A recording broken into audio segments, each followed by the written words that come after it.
बताओ तुम्हें मेरी योजना कैसी लगी? बस इससे आपका थोड़ा ओधा कम हो जाएगा।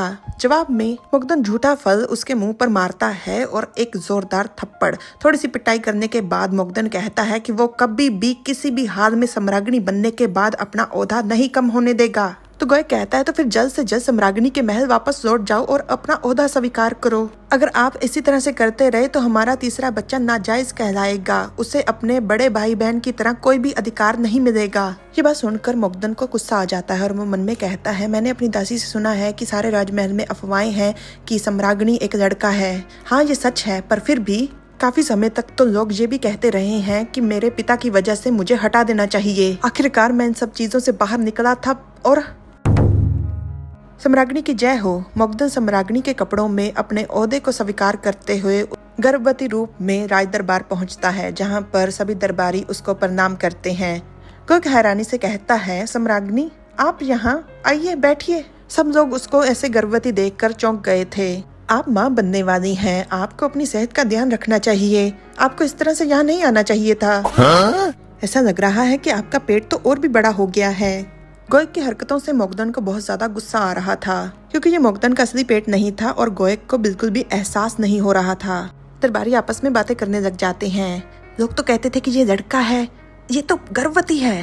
गोयक कहता है, सम्राज्ञी की सेहत ठीक नहीं रहती थी, इसलिए वो महल से ज्यादा नहीं निकलती थी। वैसे आप सब में से कुछ लोगों ने तो उन्हें पहली बार देखा होगा, पर आप सब आज इन्हें अच्छे से देख लीजिए, क्योंकि ये आपकी सम्राज्ञी है और इन्हें सम्राज्ञी होने की इज्जत और पूरा मान दिया जाएगा। मुग्धन भी शिष्टाचार के अनुसार उन सबको प्रणाम करता है और अपना परिचय देता है।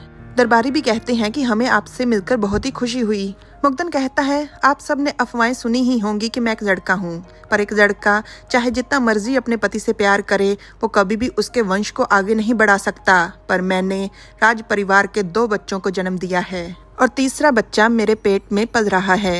क्या आप सबकी चिंता को दूर करने के लिए इतना काफी है?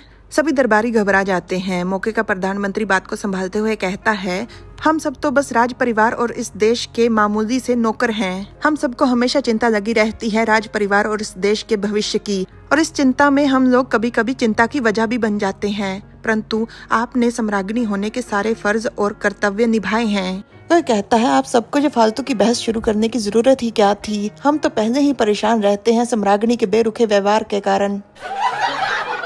मुग्धन दांत पीसते हुए कहता है, महाराज हमने कब आपसे बेरुखा व्यवहार किया?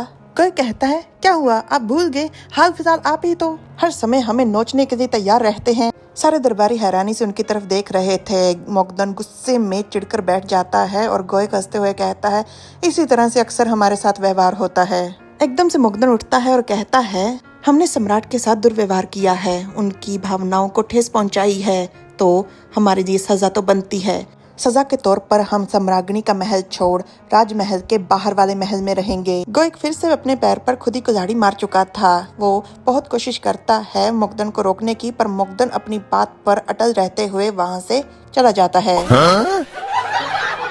सम्राज्ञी रुकिए, नहीं। इस सब के बाद अफवाहें फैल गई कि सम्राट अपनी पत्नी से डरते हैं।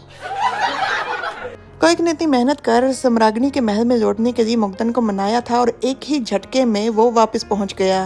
गोयक बहुत मिन्नतें करता है, बहुत कोशिशें करता है कि दरवाजा खोलकर उसकी बात सुने मुग्धन, पर मुग्धन दरवाजा नहीं खोलता। दासी मन में कहती है, ये मूर्ख है।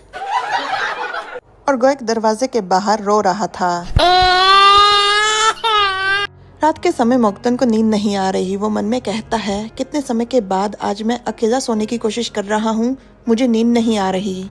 मुझे उसकी याद आ रही है, पर मैं उसे तब तक आने नहीं दूंगा जब तक वो हाथ पैर जोड़कर मुझसे माफिया न मांगे। पर मुग्धन के महल में चोरी छिपे कोई घुस आया है और सीधा उसके ऊपर आ गया है। मुग्धन आंखें खोलकर देखता है और सामने था नकाबपोश मुग्धन। जोर से चिल्लाता है, लाइक, शेयर, सब्सक्राइब, कमेंट।